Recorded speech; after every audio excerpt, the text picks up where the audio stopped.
안녕하세요. 저는 앞서도 인사드렸지만 마이크로소프트에서 근무하고 있는 에반젤리스트 김태형입니다. 반갑고요. 네, 반갑습니다. 오늘 제가 발표할 주제는 단넷의 현재 그리고 이제 미래에 대한 이야기이기는 한데요. 그 사이 단넷이 어떻게 발전해왔고 앞으로 이제 어떻게 될 건지, 이 식상한 단넷이 앞으로 이제 어떻게 좀 변모할 것인지에 대해서 좀 이야기를 해보려고 합니다. 사실 그 사이에 단넷하고 소원한 시기들을 좀 겪으셨을 것 같은데 오늘 세션 듣고 나시면 아마 생각이 좀 많이 바뀌실 수 있을 것 같아요. 아, 단넷 해도 먹고 살 수 있겠구나, 이런 생각을 다시 한번 해볼 수 있을 것 같기도 합니다. 단넷, 네, 그렇습니다. 무엇이든지 만들 수 있는 플랫폼이지만 잘 안 만드시죠. 만들라고들 안 하셔서 그렇지 무엇이든지 만들 수는 있습니다. 주로 데스크탑 그리고 웹 쪽, 이쪽에 주로 단넷을 많이 이제 사용했고요. 사실 클라우드, 모바일, 게임, IoT 쪽도 조금씩 쓰이고는 있었죠. 사용되고는 있었습니다. 근데 이제 오늘 세션에서 아시게 되겠지만 되게 다양한 분야에 단넷이 도입되고 활용할 수 있다는 걸 이제 알게 되실 것 같아요. 혹시 지금 단넷 사용하고 계신 분들은 손을 내려주세요. 그렇죠? 이렇게 많아요. 이렇게 많아요. 지금 단넷을 사용하는 고객사들이 생각보다 많습니다. 물론 이제 글로벌 그렇기는 한데요. 지금 글로벌하게 지금 보이는 회사들이 다 단넷을 애용하는 회사고요. 보다시피 단넷 코어를 사용한다거나 벌써 단넷 코어에서 WPF를 사용한다거나 혹은 자마린 혹은 AKS 혹은 ML단넷 오늘 다룰 이런 것들을 사용하고 계신 고객들도 있어요. 국내 같은 경우는 이제 대형 항공사 이름만 되면 아는데 그리고 이제 그런 이커머스 쇼핑몰들 있죠. 그런 큰 데들이 안 믿겠지만 단넷 사용하고 있어요. 의심 나시면 URL 쳐보시고 FCP나 피들러 걸어 보시면 쭉 ASPX 이런 거 이렇게 보일 겁니다. 파일들. 네, 솔직히 좀 그렇습니다. 물론 이제 업그레이드나 마이그레이션은 좀 필요한 것 같기는 한데 말이죠. 그리고 모르셨을 수도 있고 혹은 관심이 없을 수도 있는데 단넷은 꾸준히 성장하고 있습니다. 지금 이제 왼쪽을 보시면은 작년 한 해 동안에만 비주얼 스튜디오를 사용하는 개발자가 매달 100만 명씩 늘어났다라는 거예요. 새 버전이 나와서 그랬나요? 계속 늘어나고 있고요. 오른쪽을 보면은 단넷 코어 개발자는 작년 12월부터 올해 4월까지 딱 5달 동안 100만 명이 넘어섰어요. 이미. 글로벌하게 이야기예요. 한국 얘기 아닙니다. 아니, 한국도 포함되어져 있긴 할 거예요. 그렇습니다. 그리고 주변에 이제 VS 코드 이용하시는 분들 되게 많이 늘었죠. 저도 이제 스타 이런 데, 벅스 이런 데 가면 되게 많이들 VS 코드를 사용하고 있는 걸 봐요. 단넷 코드를 안 짜서 그렇지. 이렇게 많이 사용해요. 그래서 오늘 다룰 주제는 이제 이렇습니다. 빅데이터, 머신러닝, 데스크탑, C# 8.0, 웹, 그리고 단넷 넥스트 이런 얘기들 할 건데 사실 요중에 이제 앞에 5개는 단넷 코어 3.0의 주요 핵심 주제이기도 합니다. 그래서 할 얘기가 되게 많아요. 요거 하나씩만 10분씩 얘기해도 지금 시간이 부족하기 때문에 제가 미친 듯이 달릴 거니까 여러분들 화면만 60장의 화면이 막 계속 지나갈 거예요. 첫 번째 빅데이터입니다. 빅데이터 하면 역시 스파크. 요 스파크 아니죠? 요 스파크. 스파크 아시죠? 스파크 아세요? 스파크 아실 거예요. 하둡도 여전히 쓰이고는 있습니다만 이제 전면에는 스파크가 요즘은 대세. 마치 이제 우리 컨테이너 오케스트레이터에는 쿠버네티스로 대동단결한 것처럼 빅데이터 하면 스파크이죠. 그러네, 관심이 없네.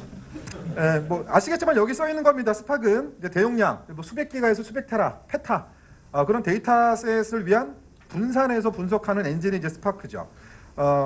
가장 많이 사용하는 언어로는 이제 주로 이제 파이썬, 스칼라를 많이 사용하고 자바나 R도 사용하고는 있습니다만 단넷은 없어요. 그런 거. 단넷을 스파크에 사용하고 싶다? 불가능하죠.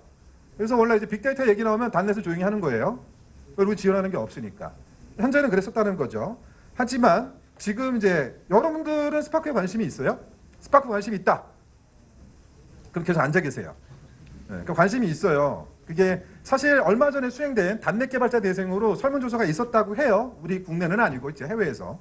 근데 약 이제 단넷 개발자 중에 70% 정도가 아파치 스파크에 관심이 있다라고 말했다라는 거죠. 그 이유가 뭐냐면 사실 이제 빅데이터 분야에 재사용 가능한 그런 로직들이 단넷으로 개발되어져 있는 것들이 꽤 많아요. 꽤 많은데 그런 것들을 로직을 다 합쳐보면 수백만 줄 정도 된다고 하는 거죠. 근데 이제 그것들을 스칼라나 파이썬으로 재작성을 하려면은 시간 비용이 너무 많이 든다라는 겁니다. 그래서 단넷이 만약에 스파크를 지원한다면 그런 기존에 작성해놨던 비즈니스 로직들을 일부 재활용을 할 수가 있기 때문에 시간을 좀 절약할 수 있을 것 같다라는 거죠. 그래서 단넷이 스파크를 좀 고민해 줄 것 같다라는 거죠. 근데 이제 단넷에서 과연 그럼 스파크를 지원하긴 할 것인가? 그런데 말입니다. 지원한다라는 거예요. 지금 유일한 개그가 지금 막 지나갔어요. 단넷폰 스파크라는 게 이제 뭐 아시다시피 지금 이게 빌드 다시 하는 거니까 알고 계시겠지만 단넷폰 스파크라는 것이 이제 프리뷰로 제공되기 시작했습니다. 그 얘기는 뭐냐면 이제 단넷 코드로 우리가 스파크를 사용해서 분산 작업을 수행할 수 있다라는 거예요. 분산 작업을. 애저상에서는 그러니까 기존에 이제 파이썬이나 스칼라로 작성했던 것들을 단넷 C# 코드로도 짤 수 있다라는 건데요. 애저상에서는 이제 데이터브릭스나 여기 보시는 이제 HD 인사이트 하드웨어 파스 버전인 애저 HD 인사이트의 스파크 클러스터를 구축을 하고 거기를 대상으로 해서 우리 스파크 잡을 수행시키도록 할 수 있다는 겁니다. 물론 여러분들의 온프레미스나 혹은 이제 다른 클라우드에라도 스파크 클러스터가 있다면 단넷 코드로 로직을 짜서 그쪽에서 잡을 수행하게 할 수 있다는 거예요. 그렇다는 이야기입니다. 이제 기본적인 여기 보이는 것처럼 스파크 SQL이나 데이터 프레임 이런 것도 이제 지원을 하고요. 이쪽을 보셔야 돼요. 네, 그리고 스트리밍이나 머신러닝 같은 부분도 지원을 하고요. 특히 성능 상당히 좋습니다. 성능 상당히 좋아요. 자세한 정보는 여기 밑에 보면 .net/spark 있죠. 저기 가시면 이제 이거 PDF로 다 공유될 겁니다. 이거 이제 저쪽 가시면 자세한 내용을 볼 수 있는데요. 성능 이야기를 제가 조금만 좀 더 해볼게요. 단넷폰 스파크의 성능은 TPC H 벤치마크 22가지 쿼리가 있는데요. 그걸 수행한 총 걸린 시간을 비교해 봤을 때 스칼라와 파이썬과 단넷의 비교가 지금 앞에 보이는 거랑 같습니다. 시간이 낮을수록 빠르다라는 의미라고 보시면 되는데요. 지금 보면은 스칼라랑 비교했을 때도 별로 차이가 안 나고 파이썬보다 훨씬 빠릅니다. 지금 이게 프리뷰 버전인데 이래요. 그래서 성능적인 부분은 기존의 파이썬하고 비교해서 거의 지지 않는다, 오히려 빠르다라는 거고요. 그럼 성능은 그렇다 치고 그럼 이제 생산성은 어떨까라는 생각을 한번 해봐야 되겠죠. 일단 비주얼 스튜디오랑 비주얼 스튜디오 코드에서 코딩할 수 있기 때문에 기본적인 생산성은 어느 정도 괜찮다고 볼 수 있는데 언어적인 비교를 좀 한번 보도록 하겠어요. TPC-H 쿼리 2를 비교해 보게 되면 왼쪽이 스칼라, 오른쪽이 C# 이렇습니다. 차이점에 눈에 좀 들어오세요? 거의 비슷해 보이죠? 네, 거의 비슷해요. 지금 차이가 있는 부분만 제가 조금 강조해 봤는데 대소문자가 좀 차이가 있다거나 케이싱 때문에 혹은 문법적인 차이, 그 신텍스 차이 이런 것들을 제외하고는 스칼라 코드를 그대로 복사해서 붙여넣기를 한 다음에 약간 대소문자만 좀 바꿔주고 신텍스만 좀 바꿔주면 바로 동작을 합니다. 거의 완벽하게 똑같이 구성을 해놨어요. 거의 똑같이 구성을 해놔서 기존 코드를 활용할 수 있다는 이야기가 되고요. 하지만 그렇다고 해서 이 단넷폰 스파크의 목표 자체가 기존의 스칼라나 혹은 파이썬을 사용하던 개발자들 보고 이렇게 훌륭하니까 니네 단넷을 써보렴 뭐 이런 거 아니에요.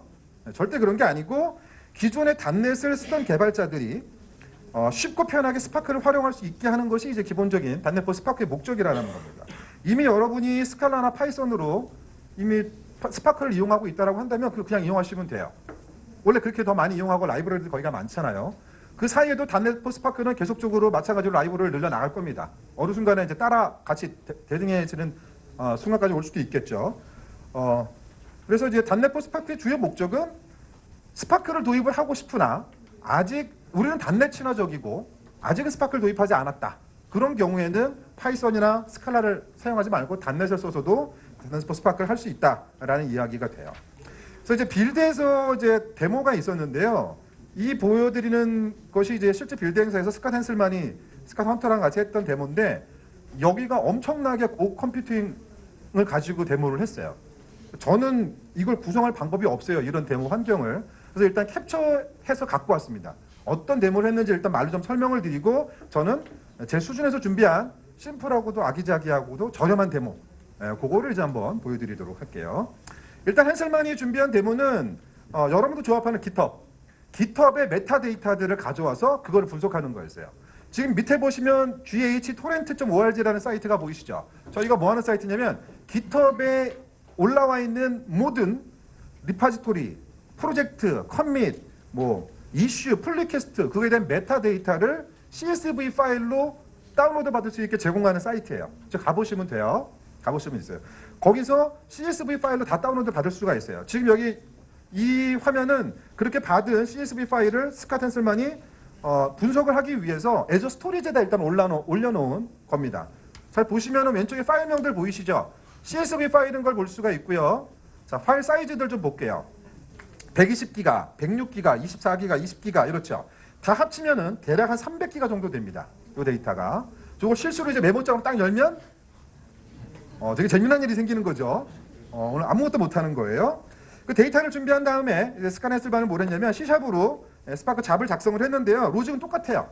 기존에 해보신 분 있으면 거의 지금 코드가 비슷하다고 보이실 거예요. 일단 스파크 세션 하나 열고요. 그 다음에 데이터 프레임 갖고 오는 거죠. 각각의 데이터 파일을 기반으로 해서 데이터 우리가 이제 분석할 것들은 다 데이터 프레임을 일단 갖고 와야 되니까 데이터 프레임으로 갖고 오고 지금 보면 이제 커밋, 워처, 프로젝트들을 다 갖고 왔어요. 갖고 온 다음에 뭘 하려고 하는 거냐면 이 친구는 현재 GitHub에 있는 모든 리포 프로젝트 중에서 C# 언어로 작성된 프로젝트 그 중에서 여기 보시면 스타가 별을 제일 많이 받은 거를 디센딩 하는 거죠. 그러면 C#으로 작성된 프로젝트 중에서 가장 좋아요를 많이 받은 프로젝트의 탑 10을 갖고 올 수 있을 거예요. 자, 그 작업을 앞서 보여드린 320기가 데이터를 기반으로 이제 수행을 하는 겁니다. 앞에 좀 전처럼 펑셔널 프로그래밍으로도 가능하고요. 여기 보이는 것처럼 스파크 SQL을 써서 같은 쿼리를 SQL로도 이렇게 진행할 수가 있어요. 이렇게 원하는 편한 방식을 사용해서 개발자가 개발할 수 있고요. 근데 이제 요로 320기가 이상 되는 혹은 이제 뭐 페타가 되는 데이터를 기반으로 이런 분산 쿼리를 수행을 하려면 컴퓨팅 파워가 많이 필요하겠죠. 그래서 이제 핸슬반은 뭘 준비했냐면 애저상에 있는 데이터브릭스에다가 240개의 코어를 사용해서 요 분산 잡을 수행하려고 하기로 했어요. 그래서 이제 어떻게 했냐면 저기 보이는 것처럼 8코어짜리 VM 30대로 총 240코어가 되죠. 그리고 이 하나의 VM이 60기가 램을 갖고 있어요. 그래서 총 메모리가 1.8테라. 그래서 1.8테라짜리 램에 240개 코어를 갖고 있는 VM으로 이 스파크 클러스터를 구성을 하고 여기다가 이제 빅데이터 잡을 수행한 거죠.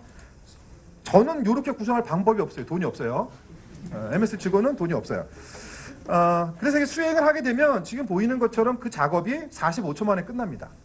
45초 만에 깔끔하게 끝나요. 깔끔하게 끝나고 실제 이 데모에서는 라이브로 보여줬어요. 동영상 보시면 라이브로 보실 수가 있어요. 그리고 그렇게 얻어낸 결과는 이제 이런 거죠. 지금 보면 이제 요일별로 색깔이 좀 다른데요. 갈색이 토요일, 그리고 제일 밑에 녹색이 일요일입니다. 이게 이제 각각 요일마다 커미스예요. 가장 탑 10 프로젝트의 요일마다 커미스. 잘 보시면은 MS가 오픈소스로 공개한 뭐 파워쉘, 로즐린, 시그널R, 코어 CRL 이런 것들은 토요일하고 일요일날 커밋수가 좀 적죠, 상대적으로. 그리고 나머지는 다 커요. 이 얘기는 뭐죠? MS 직원은 주말에 쉽니다. 주말에 일 안 해요. 안 하니까 지금 커밋수가 작은 거죠. 근데 모르죠. 지금 MS 커뮤니티 오픈소스가 아닌 것들은 주말에도 이렇게 높죠. MS 직원도 주말에는 딴 일을 할 수 있다. 뭐 이런 거. 일 수 있다라는 겁니다. 어쨌든 이런 결과를 이제 뽑아낸 거예요. 45초 만에. 그리고 또 하나 재미있는 게 주피터 노트북입니다. 가장 많이 쓰는 주피터 노트북을 여기 오른쪽에 보시면 C# 스파크라고 있죠. 주피터 노트북에서도 C샵을 사용할 수 있다는 것을 의미합니다. 아직은 프리뷰라서 이 주피터 노트북을 제 환경에다가 구성할 수는 없었어요. 근데 아마 추후에 정식 버전 나오면 구성할 수 있을 거고요. 혹은 애저 노트북 VM 있죠. 거기에 아마 구성된 상태로 제공할 수도 있을 것 같아요. 자, 그럼 이제 제가 준비한 저렴한 데모를 좀 보도록 하겠습니다. 제가 준비한 데모는 헬로우 스파 이거예요. 네, 매우 간단합니다. 일단 데이터 소스를 좀 보여드릴게요. 제가 사용할 데이터는 이 정도의 대용량 데이터입니다. 끝내주죠. 왜냐하면 저는 스파크 클러스터가 없어서 제 노트북에 스탠드 언론으로 구성을 했어요. 스탠드 언론으로 구성을 했고요. 그 컴퓨팅 파워가 뭐 얼마나 대단하겠습니까? 잘 기억해 주세요. 이름, 젠더, 에이지 이렇게 세 개밖에 없어요. 네, 그리고 앤디는 30살, 저스틴은 19살. 이거 약간 기생충에 나온 그거 제시카 뭐 이거 같은 느낌이죠. 안 보셨구나. 네, 그래서 코드로 오게 되면 지금 이제 스파크 세션 하나 열고요. 지금 봤던 요 people.json을 데이터를 갖고 옵니다. 스키마를 이렇게 지정을 하죠. 스키마를 지정을 안 하면 3개의 컬러 값을 다 갖고 올 건데 제가 스키마로 에이지랑 네임만 지정했으니까 딱 2개만 이제 갖고 와서 데이터 프레임이 만들어질 거예요. 만들어진 데이터 프레임을 쇼하게 되면 결과는 이렇게 나오겠죠. 에이지가 스키마에서 에이지가 먼저니까 에이지가 앞에 나오고 널, 마이클, 30, 앤디, 19, 저스틴 이렇게 나올 겁니다. 이렇게 나올 거고요. 만약에 제가 이걸 셀렉트해서 이름을 앞으로 땡겨오고 에이지에다 1을 더해서 쇼를 하게 되면은 이제 이렇게 결과가 나오게 된다라는 거죠. 이해되시죠? 그리고 혹은 필터링을 해서 21살 이상만 갖고 하면 이런 식으로 동작을 하게 될 거고요. 이게 이제 일반적인 형태의 문법, 가장 기초적인 문법입니다. 만약에 원한다면은 스파크 SQL 여기서도 쓸 수 있어요. 그래서 좀 전에 위에서 만들어 놓은 그 데이터 프레임으로 템퍼러리 뷰를 만드는 거죠. 뷰 이름을 people이라고 하게 되면 요 쿼리에서 이제 셀렉트 쿼리에서 people을 쓸 수가 있습니다. SQL을 쓸 수가 있고 만약에 이 쿼리 안에서 우리가 사용자 정의 함수를 쓰고 싶다. 그럼 이렇게 사용자 정의 함수를 지정할 수도 있습니다. age와 이름을 받으면은 이름, with, 나이 이렇게 해서 문장으로 만들어서 리턴하는 사용자 정의 함수를 만들어서 요 밑에 셀렉트 쿼리에다 이렇게 사용하는 거죠. 그럼 결과는 이런 식으로 나오게 될 거라는 겁니다. 자, 이렇게 만들어 놓은 요 커맨드를 요 잡을 제가 빌드한 다음에 스파크 클러스터한테 넘기기 위해서는 현재 당장 스파크 클러스터에게 단넷을 실행시킬 방법이 없기 때문에 MS는 재미난 거를 했어요. MS가 해서는 안 되는 짓을 요즘 많이 하긴 하죠. 자, 여기 보면 이런 게 있어요. 자르 파일이 있습니다. 자르. 그 자르 맞아요. 예. 그 자르가 하나밖에 더 있어요? 예, 자르예요. 마이크로소프트가 만든 스파크 실행용 자르 파일입니다. 저 안에는 단넷 러너라고 하는 진입 포인트가 있고요. 저 자르가 실행되면서 우리의 DLL을 실행시켜서 올려줘요. 그래서 단넷 스파크, JVM 그리고 단넷 이 세 개가 같이 왔다 갔다 합니다. 그럼에도 성능이 아까 보셨던 파이썬보다 빠르다라는 거였어요. 이해되시죠? 그래서 얘를 실행하기 위해서는 커맨드를 제가 파워쉘에서 커맨드를 이렇게 보내야 됩니다. 아직은 비주얼 스튜디오에서 직접 실행할 방법은 없어요. 그래서 별도의 커맨드를 파워쉘로 이렇게 보내는데 일단 실행을 해놓고 보게 되면 이미 실행을 해놨었지만 제가 지금 이 스탠드얼론이 약간 약해서 조금 에러가 좀 나는데 실행은 돼요. 요게 보시면은 요게 지금 좀 전에 봤던 자르고요. 이 자르 안에는 자바 클래스, 이렇게 단넷 러너라는 클래스가 있습니다. 요 두 개를 지정해 주게 되면은 스파크가 요 자르를 통해서 자바를 실행시킨 다음에 얘가 우리의 단넷 커맨드를 실행시키고 지금 제가 만들어 놓은 DLL을 수행하게 돼요. 잡으로. 그리고 클러스터는 여기 마스터는 보는 것처럼 제 로컬로 되어져 있습니다. 만약에 이 클러스터가 다른 데 있다면 이 부분을 지정해 주면 되겠죠. 자, 수행되고 있고요. 수행된 결과를 보면 지금 막 결과가 나오는 걸 볼 수가 있습니다. 네. 올려서 좀 보여드릴게요. 예, 자 여기. 자, JVM 올라오고 여기 아까 예상됐던 결과 그리고 나이다 1 더한 결과 그리고 21상 이상만 뽑아낸 결과 그리고 사용자 정의 함수를 사용했던 결과가 나온 것을 볼 수가 있죠. 이런 식으로 저렴하지만 동작한다라는 걸 보여줘요. 아직 프리뷰이긴 하지만 그런 데모였어요. 요거는 프로젝트 템플릿은 현재 없습니다. 근데 이제 단넷 스파크 프리뷰 사이트에 가시면 요 샘플을 구하실 수가 있어요. 코드는 직접 짜야 되지만 그래야지만 요 자르 파일을 사용하실 수가 있어요. 여러분도 프리뷰지만 굳이 애써서 이거 한번 해보시겠다 하시는 분들은 해보실 수 있습니다. 예. 자, 그리고 두 번째 주제는 머신러닝입니다. 머신러닝. 빅데이터랑 마찬가지로 단넷 진영에서 침묵하고 있던 또 하나의 주제가 바로 머신러닝이죠. 하지만 늦게 나왔지만 준비는 좀 단단히 하고 나온 것 같아요. ML 단넷이라고 하는 것이 1.0이 공개됐고요. 그 사이에 한 달 사이에 1.1도 현재 공개가 되어져 있어요. 그러니까 ML 단넷이라는 건 뭐냐면 단넷 기술을 사용해서 머신러닝을 할 수 있도록 제공되는 이제 프레임워크, 특히 오픈 소스 프레임워크이고 크로스 플랫폼 머신러닝 프레임워크라고 보시면 돼요. 네, 그렇습니다. 그러니까 여러분이 만들려는 모델을 트레이닝도 할 수 있고 서비스도 할 수 있도록 하는 녀석이 바로 이 친구라고 보시면 돼요. 근데 이 친구가 이제 재밌는 게 뭐냐면 물론 이것도 단넷 개발자를 위해서 제공되는 건데 뭐 원하면은 기존에 쓰던 캐라스 쓰셔도 되고 상관없어요. 난 단넷이 좀 더 편하다 하시는 분들은 이걸 쓰면 된다라는 거죠. 근데 얘가 그냥 그렇게 하면 아무도 안 쓸 거 아니에요. 그래서 되게 재밌는 걸 들고 나왔어요. 아까 키노트에서 잠깐 보셨을 텐데 오토ML입니다. 오토ML. 오토ML은 뭐냐면 머신러닝의 카테고리랑 원본 데이터만 딱 지정해 주고 돌려! 하면 자기가 막 돌아서 최적의 알고리즘 이거고요. 최적의 하이퍼 파라미터는 이겁니다. 하고 알려주는 녀석이에요. 자동으로 수행됩니다. 아까 뭐 잠깐 비슷하게 나왔었나요? 그걸 비주얼 스튜디오에서 수용할 수 있고요. 잠시 뒤에 데모를 한번 보여드릴 건데요. ML 단넷이 재밌는 건 또 뭐가 있냐면 그렇게 트레이닝해서 알아서 알고리즘을 자동으로 뽑아내주고 결정해주기도 하지만 또 하나는 오닉스 모델 같은 거, 오픈 퓨전 오닉스 모델이나 혹은 텐서플로우에서 나온 그런 익스포트된 모델들 이런 것들을 얘가 호스팅도 해줘요. 그게 뭐냐면 딴 데서 머신러닝으로 뽑아낸 모델을 ML 단넷에 올려서 단넷을 실행시킬 수 있는 어디든 IoT 장비든 어디든 갖다가 서비스를 할 수 있다는 얘기가 돼요. 디스커넥티드 환경이라 할지라도. 네. 그렇습니다. 곧 이제 데모를 만나볼 건데 제가 이제 질문을 하나 할 건데 답변은 안 하셔도 돼요. 아까처럼 계속 그렇게 묵묵하게 한번 바라보시면 되는데 일반 머신러닝 해보신 분들이 있다면 머신러닝 해볼 때 머신러닝 우리가 뭔가 해야 될 때 데이터 준비되면 가장 먼저 고민하는 게 뭐죠? 아니 뭐야 하나를 넘어갔네요. 그래요. 자 맨인 블랙이다 생각하시고 자 레드썬 자 10초로 돌아가겠습니다. 10초 전으로 ML 단넷으로 할 수 있는 것들 이런 것들이 있어요. 기존에 뭐 머신러닝 라이브러리에다 제공하는 것들이죠. 뭐 감정 분석, 제품 추천 뭐 이런 것들입니다. 이런 것들을 할 수 있다라는 것뿐만 아니라 요걸 할 수 있는 샘플을 다 제공을 해요. 밑에 링크에 가시면 샘플을 받아서 바로 돌려보실 수 있어요. 자 이제 다시 10초 뒤로 돌아왔습니다. 여러분들이 머신러닝을 한다면 데이터가 준비되고 그 다음 고민하는 게 뭐냐면 바로 이제 어떤 알고리즘을 사용할까라는 거예요. 그러니까 예를 들면 내가 이중 분류를 하려고 해요. 이게 김치찌개냐 치킨냐를 구분하는 이중 분류를 하려고 해요.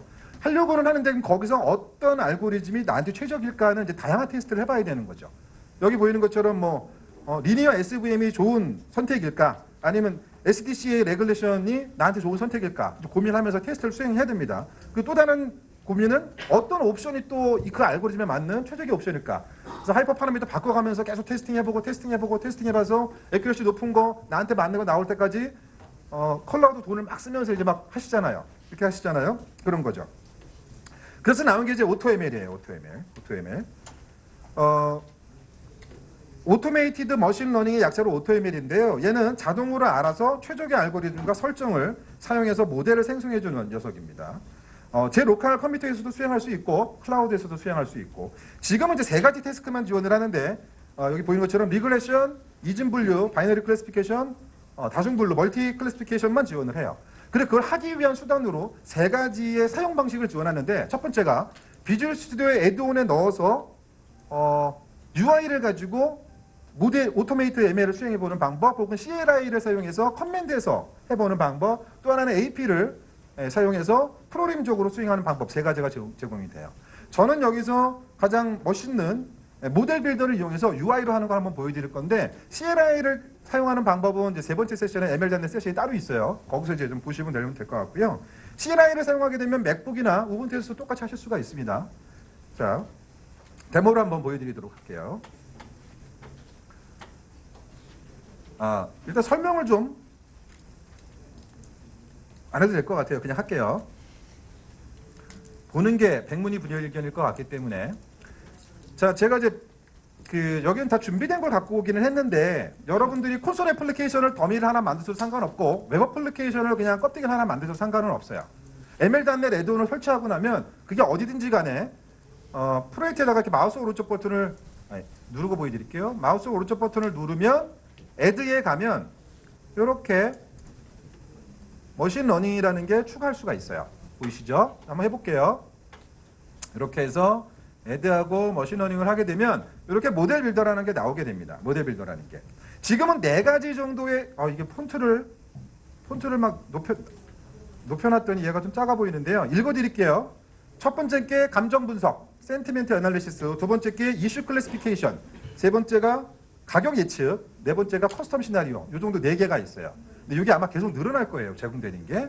저는 여기서 첫 번째 거 한번 해볼게요. 감정 분석. 그냥 원본 데이터가 필요합니다. 원본 데이터가 파일로 있을 수도 있고 혹은 데이터베이스에 있을 수도 있겠죠. 그래서 저는 파일이나 SQL 서버 중에서 파일을 선택했고요. 어떤 파일이냐면 제가 미리 다운로드 받아놓은 인터넷 찾아보면 많이 나오는 위키피디아의 데이터를 기준으로 밑에 로드가 됐죠. 이게 뭐냐면 이제 감정이죠. 욕하는 거는 1, 칭찬하는 거면 0 이런 거예요. 일일이 사람이 분석을 이렇게 써놓은 거예요. 미리 데이터를 전처리 해놓은 거죠. 요 문장은 욕이야. 요 문장은 칭찬이야. 좋은 표현이냐 나쁜 표현이냐를 정리해 놓은 겁니다. 자, 이렇게 데이터를 가지고 할 건데 우리가 프레딕션할 예측할 컬럼이 어디냐면 왼쪽 센티멘트 쪽이죠. 요걸 선택해 주고 나면 자 밑에 트레인이라는 정말 눈에도 안 보이네요. 요런 게 나와요. 나중에 UI가 좀 개선될 거예요. 자, 얘를 누르면 얘가 뭘 하냐면 좋아. 자, 이제 준비됐어. 네가 하려는 게 뭔지 내가 감 잡았어. 몇 초 동안 수행할 거니? 10초는 좀 적어 보이니까 20초로 할까요? 20초. 빡 누릅니다. 그러면 얘가 밑에 막 뭔가를 하기 시작했어요. 제 컴퓨터에서 뭔가를 합니다. 시간이 지나면서 밑에 다양한 알고리즘을 가지고 막 수행을 해요. 믿을 수 없지만 지가. 그래서 알고리즘이 계속 바뀌는 걸 볼 수가 있죠. 제일 밑에 거는 이 알고리즘 썼다 저 알고리즘 썼다 하면서 막 돌리는 거예요. 그리고 현재까지의 베스트 알고리즘이 뭔지가 세 번째 칸에 나오고 있어요. 20초 끝났나요? 아직 안 끝났죠? 끝났대요. 거의 지금 정리되고 있죠. 지금 보면 네, 끝났고요. 끝난 결과를 좀 볼게요. 보면은 이렇게 결과가 나오죠. 네, 여기 보면은 바이너리 클래시피케이션을 했고 원본 파일은 이거고 지금 가장 좋게 나온 게 SGD 캘리브레이트 바이너리 그리고 아큐러시가 88% 났다라고 나옵니다. 그렇죠? 마음에 안 든다? 그러면 시간을 더 늘리세요. 50초, 100초, 1시간. 그래봐야 데이터 적으면 아무 의미 없어요. 일단 데이터가 충분히 많아야 되고요. 돌리는 거죠. 지금 여기 밑에 보면은 하필이면 얘는 다 트레이너가 다 요거로만 나왔는데 다양한 알고리즘이 나오는 경우가 있습니다. 데이터가 좀 충분하다면. 자, 어쨌든 만족스러워요. 88% 오케이. 그럼 난 요걸로 모델을 만들고 그 모델을 나는 내 라이브러리에서 쓰겠어 라고 하면 밑에 보시면 코드가 있죠. 코드를 눌러줘요. 그러면 얘가 화면을 다시 돌아올게요. 자, 이 코드 프로젝트로 꼽아줘 하고 물어봅니다. 누르면 이렇게 꼽아주는데 이미 꽂혀져 있기 때문에 얘가 덮어 쓸 거냐고 물어보는 거고 전 아니오를 누를게요. 그리고 밑에 자 이제 라이브러리 다 들어갔으면 이 코드를 사용해서 모델 쓰면 돼 라고 알려줍니다. 그래서 저는 이 코드를 카피에다가 여기다가 이렇게 코드 스니펫으로 추가할 거예요. TrueKX. 제가 미리 스니펫으로 만들어 왔어요. 이렇게. 자, 프로젝트를 좀 설명을 좀 드릴게요. 추가된 두 개의 프로젝트가 있어요. 오른쪽에. 이쪽에. 자, 밑에 게 하나 있고 위에 게 하나 있는데 밑에 거에 있는 이 zip 파일 보이시죠? mlmodel.zip. 제가 트레이닝된 모델이에요. 그리고 제가 라이브러리 구성이 되어져 있어요. 그러니까 내가 사용하면은 이제 콘솔 앱이든 아니면 웹 애플리케이션은 저 프로젝트를 참조해서 저 모델 갖다가 쓰면 돼요. 그럼 위에 있는 저 프로젝트는 뭐냐면 내가 데이터가 좀 더 늘어났어요. 다시 트레이닝 하고 싶어요. 혹은 만들어진 이 현재 코드의 알고리즘을 내가 바꾸거나 하이퍼 파라미터를 바꿔서 다시 트레이닝 하고 싶어요. 그럴 때는 저 위에 콘솔 앱이라고 되어져 있는 저 친구를 직접 수정해서 빌드를 하면은 계속 트레이닝 되는 거예요. 이해되셨죠? 자, 저는 요 두 번째 거는 사용할 생각 없으니까 접고요. 제가 만들어 놓은 이 콘솔에서 얘를 참조를 한번 해볼게요. 참조가 이미 되어 있죠. 모델이 참조가 되어져 있죠. 참조한 상태로 이 zip 파일을 사용해서 코드를 보면 코드의 이 ml 모델.zip을 사용할 거고요. 여기 보면 이제 인풋 값을 넣게 되어져 있는 센티멘트로 제가 this is nice 이렇게 해놓은 다음에 이걸 이제 실행을 해볼게요. 그러면 얘는 감정이 9수로 나와야 되겠죠. 0으로 나오면 9이기 때문에 제가 이 코드에서 0이 나오면 9이라고 메시지가 나오게 하고 0이 아니면 이제 bad라고 나오게 해놨어요. 결과를 좀 볼까요? 실행하면 네, 스코어가 0 이하로 나오고 얘는 9인 거예요. This is nice는 이 표현 자체가 너무 초보적인 데모를 하고 있긴 하죠. 흥미를 가져주세요. 네. 그리고 바꿔서 이렇게 하게 되면 당연히 예상한 대로 there is rude는 별로 안 좋은 말이니까 bad가 나오겠죠. 네, bad가 나와요. 네. 뭐 250조 정도밖에 안 되는 걸 돌렸는데도 쓸만한 게 나오죠. 자, 근데 이게 다가 아닙니다. 이렇게 만들어진 모델을 지금 제가 콘솔에서 쓰는 것뿐만 아니라 이거를 다음 시간에 할 블레이저 같은 걸 이용해서 웹앱에다 올릴 수도 있어요. 그러면 뭘 할 수 있냐면 블레이저는 다음 시간에 보실 수 있고요. 닫아버렸네요. 열어놨 여기 있어요. 자, 이건 뭐냐면 블레이저에다가 저 ML까지 올려놓고 디스커넥티드로 인터넷 없이 수행하는 거예요. 자바스크립트로. 엄밀히 말하면 C샵으로 돌리는 거죠. 지금 콘솔에서 돌린 블레이저 사용하면 C샵 코드를 브라우저에서 사용할 수 있어요. 그 얘기는 뭐냐면 C샵 코드로 저 모델을 사용해서 여기서 그냥 머신러닝을 수행할 수 있다는 얘기가 돼요. 자, 얘는 뭐냐면 제가 저기다 입력하면은 아까 봤던 그 모델을 사용해서 이게 좋은 말인지 나쁜 말인지 밑에 감정으로 표현을 해주게 돼요. 다시 한번 제가 로드를 하고 여기다 입력을 해볼게요. .net is good. 지금 올라가는 거 보이죠? 네. good 하고 제가 막 느낌표를 치면은 막 떨어져요. 네. 그렇죠? 이상해. 다시 .net is bad를 해볼게요. bad. 나쁘대요. 안 좋은 표현이래요. 근데 느낌표를 막 치면 막 치면 느낌표가 이렇게 중요한 거예요. 여러분 카톡이나 텔레그램 할 때 느낌표 함부로 쓰시면 안 되는 거예요. 이해하시죠? 엄마가 화내요. 느낌표 많이 쓰면. 자, 얘는 이제 모델이 그만큼 아주 약한 모델이기 때문에 이런 거죠. 더 많은 트레이닝이 필요할 겁니다. 자, 어쨌든 ML.net으로 되게 재미난 것들 많이 할 수 있는 걸 아셨죠? 자, 요거는 이제 세 번째 세션에서 또 이야기가 또 진행이 될 거고요. 저는 이제 그 다음으로 좀 넘어가 볼게요. 이제 단넷 저 GitHub URL 가시면 요 다양한 샘플들 다 있습니다. 직접 한번 해보실 수 있어요. 자, 그리고 지금 이제 보이는 것처럼 ML.NET의 용도는 단순히 머신러닝 모델을 트레이닝하거나 생성하는 데만 있는 것이 아니라 그렇게 만들어진 모델을 서비스하는 데도 이제 활용이 가능합니다. 지금 왼쪽에 보이는 것처럼 텐서플로나 파이토치, 뭐 CNTK 이런 데서 만들어진 이런 오픈소스 프레임워크에서 만들어진 모델을 사용해서 서비스를 수행할 수가 있어요. 단넷으로 호스팅할 수 있다면 걔네들이 파일을 익스포트해서 오닉스 모델로 만들어 준다라면 가능한 건데, 물론 이제 텐서플로우 같은 경우에는 텐서플로우 자체를 지원하기 때문에 모델을 지원하기 때문에 텐서플로우는 바로 호스팅이 가능해요. 그래서 아시다시피 단넷 코어는 크로스 플랫폼이죠. 어디서든지 돌아가요. 단넷은 리눅스에서 돌아가고 맥북에 돌아가고 다 돌아갑니다. 그렇기 때문에 단넷이 돌아가는 어디든지 지금 좀 전에 봤던 그런 시나리오를 활용할 수 있게 된다라는 이야기예요.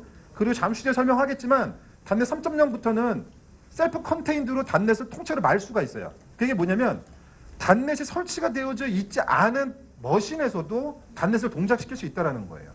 그럼 뭐냐면 여러분이 모델을 만들고 뭐를 쓰던 파이토치를 쓰던 뭐 ML.NET을 썼던 아니면 텐서플로우 썼던 모델을 단넷 앱으로 말아서 로직을 짠 다음에 이거를 셀프 컨테인드 EXE로 만들어서 배포를 하면 그쪽에다가는 단넷을 안 깔아도 수행된다라는 거예요. 이게 잠시 뒤에 데모를 보여드릴 겁니다. 자, 그리고 이제 그 다음 이야기죠. 이제 단넷 코어 이야기예요. 지금 말한 거랑 이어지게 돼요. 현재는 프리뷰 6입니다. 6인데 다음 달에 7월 달에 RC가 나오고요. 9월 달에 정식 버전이 릴리즈가 돼요. 9월 달에 단넷 컨퍼런스가 있을 예정인데 그때 아마 정식 버전 나올 것 같습니다. 그동안 단넷 코어에 별로 관심 없었던 거 아는데 괜찮아요. 원래 그 MS 제품은 방송 중인가요? 우리끼리 얘기인데 3.0부터 쓰는 거예요. 3.0부터. MS 제품 3.0부터는 믿을만한 거죠. 다들 그런 경험 있으시잖아요. 익스체인지 있어요, 그런 거. 네, 그렇습니다. 단넷 코어 3.0에는 지금 보이는 것처럼 윈폼, WPF 지원, 그리고 셀프 컨테인드 EXE, 단넷 네이티브, C# 8.0, 그리고 C#으로 이제 웹 프론트엔드를 개발할 수 있는 블레이저, 뭐 이런 것들이 이제 포함이 되어져 있어요. 이제 하나씩 살펴보도록 하겠습니다. 특히 여기서 여러분들 깜짝 놀랄 만한 윈폼 데모가 있는데 절대 기대하지 마세요. 개그가 미리 준비해놓고 티나지 않게 개그를 안 하면요. 지금 시간에 너무 쫓겨가지고 죄송해요. 윈폼 WPF입니다. 네. 코어 3에서 윈폼 까먹었어. 예. 그 이제 단넷 코어 3부터 이제 윈폼하고 WPF가 오픈 소스로 지원이 된다라는 거예요. 아시다시피 단넷 코어는 오픈 소스, 그러니까 MS는 더 이상 오픈 소스를 따라가는 데가 아니라 오픈 소스의 선봉장이죠. 지금 거의 단넷의 모든 코드가 다 오픈 소스예요. 다 풀려 있습니다. 그리고 지금 보이는 것처럼 윈폼이랑 WPF도 오픈 소스로 풀려 있죠. 지금 보이는 것처럼 지금 커뮤니티에서 단넷 코어의 윈폼과 WPF에 상당히 큰 참여를 하고 있습니다. 컨트리뷰터의 커밋만 100건이 넘고요. 풀 리퀘스트도 350건 가까이 되고 있어요. 지금 밑에 보면 코어 CLR, 코어 FX, 윈폼, WF 상당히 많은 지역에 수많은 사람들이 컨트리뷰션을 하고 있다는 거죠. 네, 그렇습니다. 코어 3.0에서는 근데 이제 윈폼하고 WPF만 포함이 되어져 있고 UWP랑 유니티는 3.0에 포함이 안 돼요. 3.0이 출시되면서 UWP랑 유니티도 이제 본격적으로 논의가 될 것으로 보이고 긍정적으로 그 이후에는 이제 포함될 것으로 예측이 되고 있습니다. 자, 아직은 조심스러운 부분이기는 한데 9월 달에 확실한 건 알 수 있고요. 확실한 건 윈폼하고 WPF는 정식으로 지원이 된다는 겁니다. 오픈소스의 지원을 받아서. 그리고 예상하겠지만 윈폼하고 WPF는 윈도우 10 API의 접근이 모든 API에 접근이 가능한 구조로 이제 다 공개가 되어져 있어요. 이제 이런 궁금함이 좀 생길 수 있어요. 기존 단넷 프레임워크도 잘 돌아가고 원래 다 그렇게 만들고 있던 윈폼이랑 WPF를 왜 굳이 단넷 코어에서 개발을 하라는 걸까? 그냥 단넷 프레임워크 쓰면 되잖아 하는 생각하실 수 있을 겁니다. 여기 몇 가지 좀 이야기가 있는데요. 일단 단넷 코어 상에서 윈도우 데스크탑을 개발을 안 하면 이제 앞으로 제공되는 기능들 이런 거 지원 못 받습니다. 좀 이따 얘기하지만 단넷 그 프레임워크는 4.8을 끝으로 이제 더 이상 지원되지 않아요. 앞으로 단넷 코어로 윈도우 애플리케이션을 개발하는 게 기본적인 정책이고 권장 사항이기 때문에 그렇습니다. 그리고 지금 여기 보이는 것처럼 단넷 코어가 아니라면 사이드 바이 사이드 지원, 서로 다른 버전으로 실행하는 거, 혹은 셀프 컨테인드 EX 이런 것들이 지원되지 않아요. 그래서 새로운 뉴 피처나 앞으로 제공되는 업데이트들은 단넷 코어로만 지원이 되고 단넷 프레임워크는 이제 더 이상 지원되지, 더 이상 업데이트가 없다라는 겁니다. 업데이트가 없다라는 거. 지원되지 않는다라는 얘기는 아니에요. 그래서 윈도우 10이 존재하는 이상 단넷 프레임워크 마지막 버전 4.8은 계속 지원돼요. 업데이트만 없는 거예요. 그러니까 그 얘기는 뭐냐면 여러분들이 단넷 프레임워크 4.8로 윈도우 애플리케이션 만들어 놨는데 야 단넷 코어 나오면 이 애플리케이션 언젠가 동작 안 하는 거 아니야? 이런 생각은 안 하셔도 돼요. 동작할 겁니다. 계속 윈도우 10이 존재하면 계속 동작은 해요. 하지만 이제 앞으로 새롭게 만들어지는 윈펌이나 WPF는 단넷 코어 기반으로 개발하라는 게 좀 권장 사항이라는 거예요. 그래서 이제 데모를 하나 보여드릴 건데 이 데모도 재미있어요. 저는 이게 제일 재밌는 데모인데 여러분들은 어떠실지 모르겠어요. 자, 프로젝트를 하나 만들어 볼게요. 단넷 코어에서 윈폼을 만드는 거는 여러분들 현재 비주얼 스튜디오 2019를 쓰고 있으면 못 만들어요. 비주얼 스튜디오 2019 프리뷰 버전을 깔아야지만 만들 수 있어요. 이 오른쪽 끝에 프리뷰라고 써 있죠. 제로 돼야지만 만들어 볼 수가 있습니다. 그래서 여기서 윈폼이라고 치게 되면 자, 윈폼 보면은 단넷 프레임워크 버전이 있고 여기 단넷 프레임워크 버전이 있고 단넷 코어 버전이 있죠. 두 개 다 만들 수 있어요. 근데 이제 앞으로는 단넷 코어 버전으로 만들라는 거죠. 그래서 제가 단넷 코어 버전 선택하고 넥스트 눌러서 만든 게 얘입니다. 얘예요. 그리고 폼을 더블 클릭하게 되면 폼 디자이너는 에러가 나요. 프리뷰예요. 프리뷰. 지금 이제 단넷 이 폼 디자이너를 비주얼 스튜디오 인 프로세스에다 만드는 게 아니라 디자이너 자체를 아웃 프로세스에서 빼서 만들고 있어요. 지금 요거 싱크하는데 문제가 있어서 아직은 제공되지 않지만 제공될 거고요. 그래서 저는 데모를 어떻게 했냐면 직접 클래스에다가 코딩을 했죠. 뭐 윈폼 코딩 뭐 어려운 거 아니잖아요. 왼손으로 할 수 있잖아요. 왼손으로. 그래서 얘는 이제 버튼 하나 올리고 텍스트 박스 하나 올리는 거 이렇게 만들었어요. 실행을 한번 해볼게요. 실행 좀 빨리 됐으면 하는 이렇게 아름다운 이 정도예요. 왼손으로 이 정도가 한계예요. 저는 왼손은 버튼 누르면 이제 뭐 베스트 오브 빌드 이렇게 나오는 게 단데 이게 뭐 대단해요. 하나도 안 대단하지. 중요한 건 단넷 코어로 이렇게 윈폼 만들 수 있다라는 거예요. 진짜 재밌는 부분은 여기입니다. 이게 뭐냐면 기존의 단넷과 달리 얘는 마우스 오른쪽 버튼 눌러서 퍼블리시를 할 경우에 퍼블리시를 하게 되면 얘의 패키지, 얘의 EXE를 만든다거나 딜레이를 포함한다거나 하는 식으로 이제 아웃풋을 만들어낼 수가 있는데 잘 보시면 기존에는 대부분 요랬죠. 디플로이먼트 모델이 뭐였냐면 프레임워크 디펜던트였어요. 그게 뭐냐면 이 애플리케이션이 실행될 곳에는 단넷이 설치가 되어져 있다는 가정인 거죠. 그리고 얘를 배포하면 거기서 지트 컴파일이 일어나고 그때 실행이 되는 거잖아요. 자, 그 모델도 지원을 해요. 근데 얘는 이제 무슨 모델을 지원을 하냐면 여기서 셀프 컨테인드라는 모델을 지원을 합니다. 셀프 컨테인드.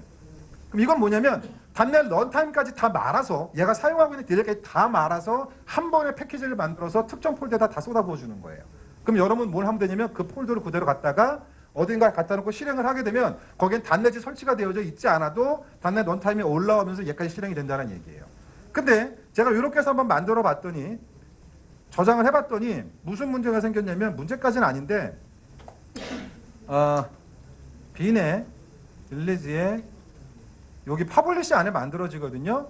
지금 보이는 것처럼 엄청나게 많은 DLL들 단넷 런타임들 우와 291개의 아이템 여기 291개의 아이템 막 어마어마하죠.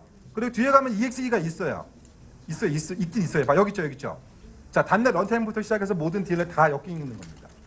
안 좋죠.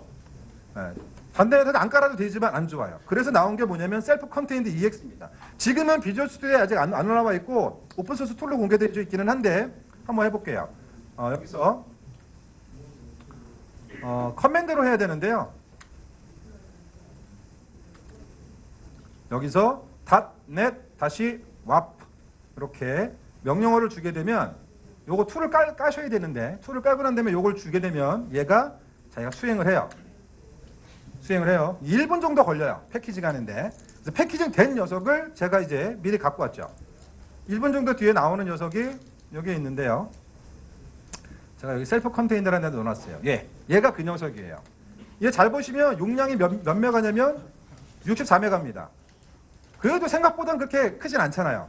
얘는 다 말고 안 쓰는 DLL 다 빼고 런타임까지 다 들어가 있는 거예요. 64메가. 자, 저는 뭘 할 거냐면요. 얘를 카피를 해요. 카피를 하고 윈도우즈 샌드박스 아시죠?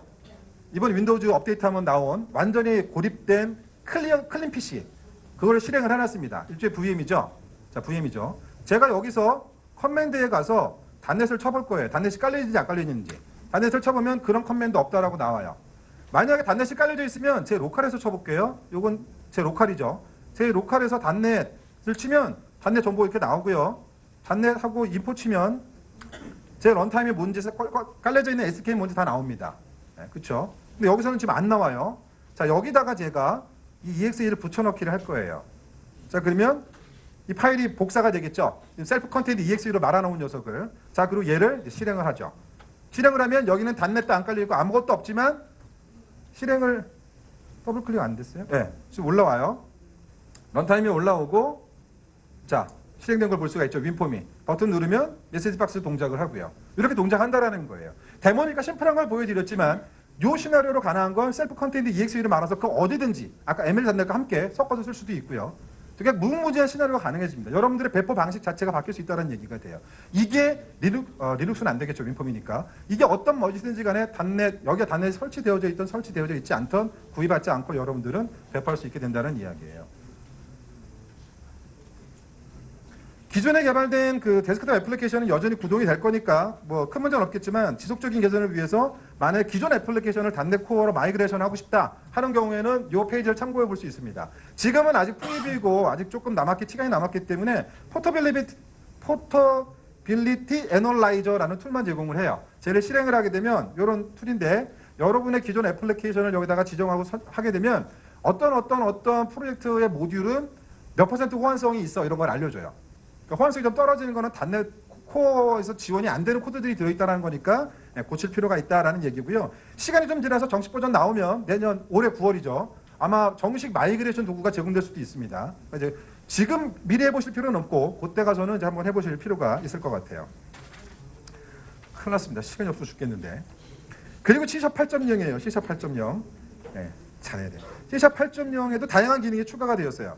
뭐 관심도 없는데 자꾸 이렇게 귀찮게 추가되고 그러냐 하실지 모르겠는데 뭐 추가되었다고 꼭 써야 되는 건 아니에요. 근데 한번 알아는 보는 거죠. 저런 게 다 있어라는 걸 알아볼 필요는 있어요. 집에 갈 때 분명히 다 까먹을 거라는 걸 알아요.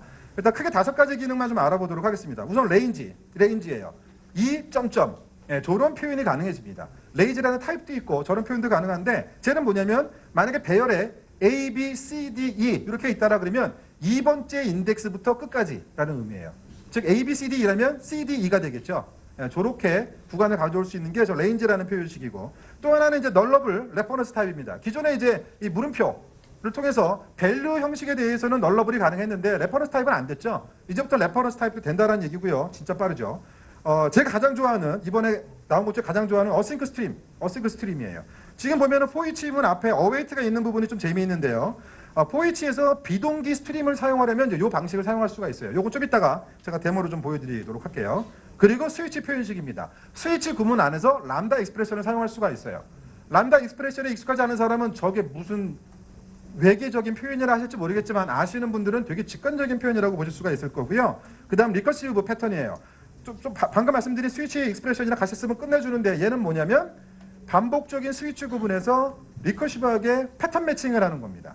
패턴 매칭을 하는 거예요. 자, 그리고 그 밖에 등등인데 일단 데모를 통해서 좀 보여드리도록 할게요. 다 보여드리면 좋겠지만 딱 2개만 보여드릴게요. 최애. 일단 리커시브부터 좀 보여드리도록 할게요. 자, 지금 얘인데요.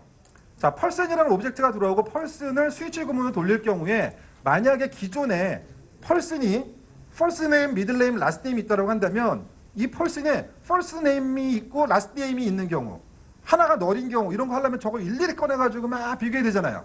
자, 그렇게 안 하고 펄슨 타입에 가셔서 얘의 디컨스트럭터를 아웃으로 나오는 순서를 정해주는 거죠. first name이 첫 번째, middle name이 두 번째, last name이 세 번째 이렇게 지정해주고 나면 이 안에서 이렇게 똑같이 순서대로 매칭을 할 수가 있어요. 그러면 3개의 문자열이 넘어오는 경우에는 리턴은 3개의 문자열을 하나의 문자열로 만들라는 거고 두 번째 문자열은 널이 넘어온 경우에는 요거 마지막 문자열이 널로 넘어오는 경우에는 요거 이런 식인 거예요. 다 널 넘어오는 경우는 이런 식으로 이렇게 가는 거예요. 이게 이제 패턴 매칭 아까 말했던 리커시브 패턴이에요. 훨씬 괜찮아지는 것 같죠? 자, 근데 이 똑같은 녀석을 이렇게 표현할 수도 있어요. 스위치 익스프레션을 사용하게 되면 다 빼버리고 스위치 문 앞에다가 우리가 스위칭을 할 변수를 앞에 놓고 얘가 요렇게 스트링 3개 들어오면 요렇게 람다 표현식으로 리턴하는 거죠. 앞에보다 훨씬 더 코드가 짧아지고 이해하기 쉽죠. 이해가 안 되는 거는 그냥 람다 표현식을 모르시는 분만 그게 이해 안 되는 거지 훨씬 더 직관적이라는 걸 알 수가 있을 거예요. 그래서 제공하는 게 뭐냐면 요 앞에 요 구문 작성해 놓은 거를 리팩토링을 익스프레션으로 리팩토링 해주는 기능을 기본적으로 제공을 해요. 여기서 이렇게 바꿔주게 되면 짜란 하고 바뀝니다. 이렇게 아까 키노트 때 보여드렸던 리팩토링의 또 하나의 추가 버전인 거죠. 단넷 3.0부터 제공되는 거예요. C# 8.0부터. 밑에 하나 예가 더 있는데 기존에 뭐 인트 받아가지고 이게 1인 경우에 이렇게 하고 2인 경우에 이렇게 하고 이렇게 작성할 거 아니에요. 이게 좀 일반적이죠. 얘도 고급스럽게 샥 이렇게 바꾸면 좀 더 있어 보이게, 커밋하기 좋게, 이력서에 이런 코드 넣으면은 되게 코드 잘 짜는 것처럼 보이게, 스마트하게 보일 수 있다는 거죠. 이런 계획을 하면 안 돼요 지금. 자, 그 다음 시간이 없어요. 그 다음 제가 만들어 놓은 건데요. 요건 일부러 자, 메소드가 이런 메소드가 있어요. 이건 기존 메소드입니다. 이게 무슨 말이냐면 기존에 만약에 여러분들이 어디선가 스트림을 갖고 와서 그거를 내가 루프를 돌면서 사용하고 싶다라고 했을 경우에 잘 보세요. 자, 패치 IoT 데이터. 자, 이 메소드는 우리가 비동기적으로 갖고 올 거예요. 예를 들면 패치 IoT 데이터라는 메소드가 여기 밑에 있다라고 봅시다. 자, 얘는 루프를 돌면서 예를 들면 1초 간격으로 어디선가 데이터를 계속 갖고 와요. 계속 갖고 와서 넘겨주는 녀석을 하는 거예요. 그런 녀석이라고 가정을 하는 거죠. 자, 근데 얘가 어싱크 이뉴머러블이 없고 그냥 아예 이뉴머러블만 기존에 제공됐기 때문에 일단 외부에서 어디서 비동기적으로 데이터를 가져온다고 하더라도 얘 대신에 비동기적으로 데이터를 가져온다고 가정을 하는 거예요. 특정 부분에는 데이터를 채우고 넘겨야 되는 거죠. 그러면 얘를 호출하는 얘 입장에서는 요 부분만 비동기죠. 포이치 전체가 비동기를 할 수가 없었어요. 얘는 어떤 부분이 비동기냐면 이 메소드를 호출하는 부분은 비동기, 그리고 이 메소드 내에서 각각의 데이터를 가져오는 부분은 비동기지만 이 전체의 함수는 이 콘솔.라이트 라인은 이게 다 끝나고 나야지만 한 번에 찍는다라는 거죠. 포문이. 이해하셨죠? 하지만 새로 등장한 아예 어싱크 이뉴머러블을 쓰게 되면 얘는 일드랑 같이 써서 이 패치 데이터가 일드를 같이 써서 포이치문의 요 안에 어웨이트가 있는 게 아니라 포이치문 전체에 어웨이트를 걸어서 포이치 자체가 하나씩 올 때마다 비동기적으로 스트림을 하나씩 받아서 콘솔에 찍어준다는 거예요.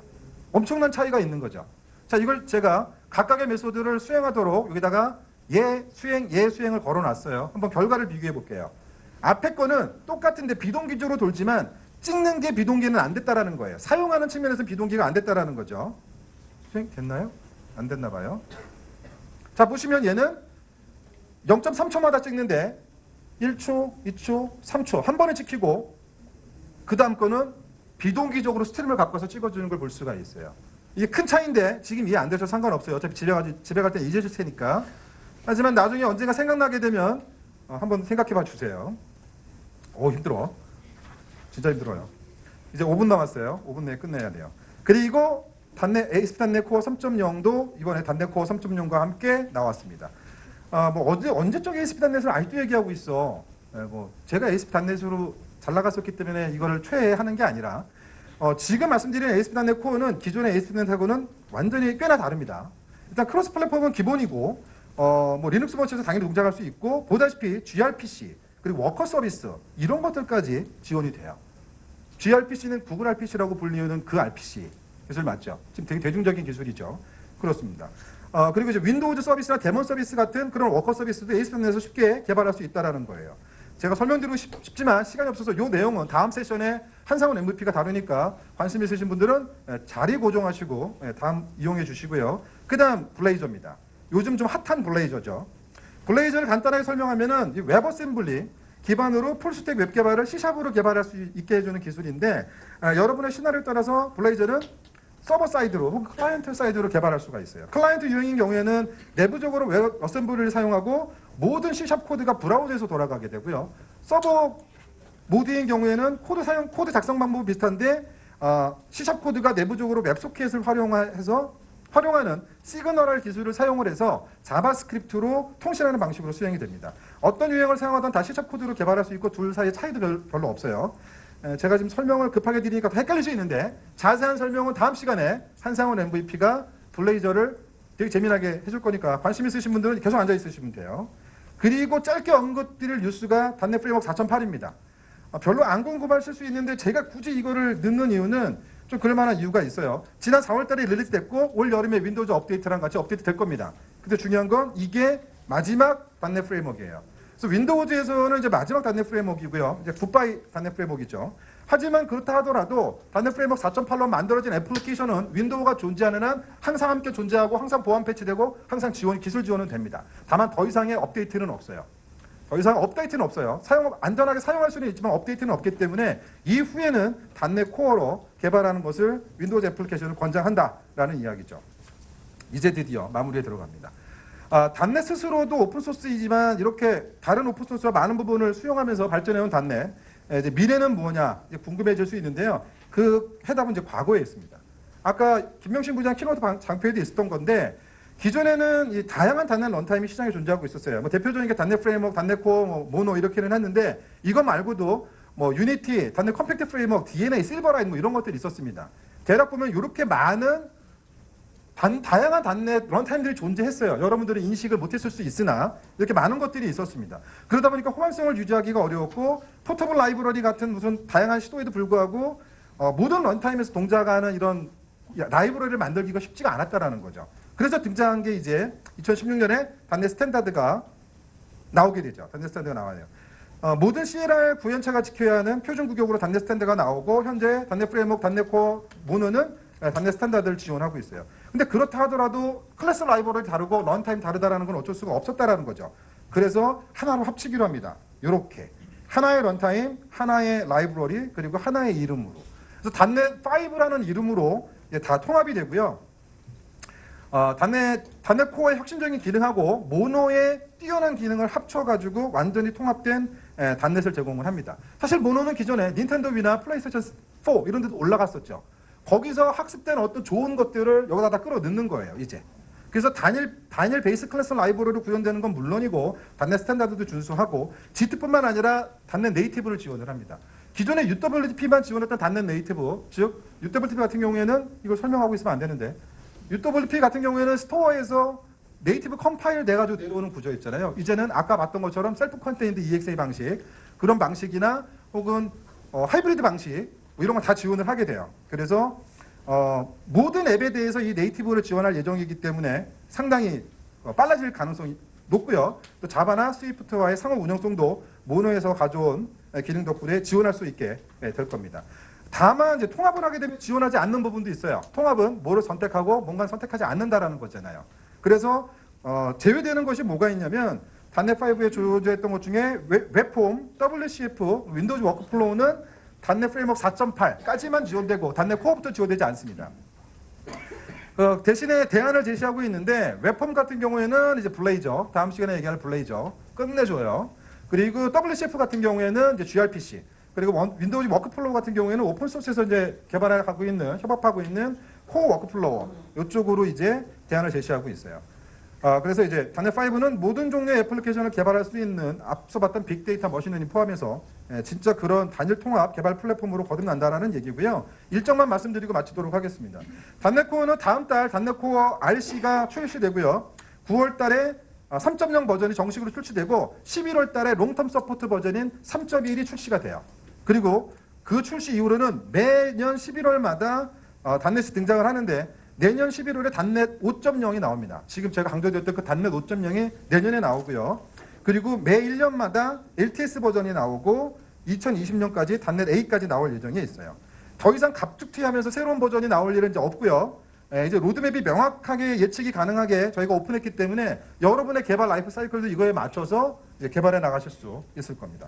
좀 더 자세한 이야기는 9월 23일에 있을 단넷 컨퍼런스에서 알 수 있을 듯 하고요. 아마 요날 단넷 3.0 정식 버전이 출시될 걸로 예상이 돼요. 그래서 날짜를 구하시면 돼요. 세이브 더 나잇 그거. 핵심 요약은 이겁니다. 단넷은 더 확대되고 있고 단넷 코어가 단넷의 미래다. 요거죠. 그리고 바로 지금이 한 달밖에 안 남았으니까 두어 달밖에 안 남았으니까 단넷 공부하기 가장 좋은 딱 좋은 기회다 시기다라는 겁니다. 저는 여기까지입니다. 감사합니다.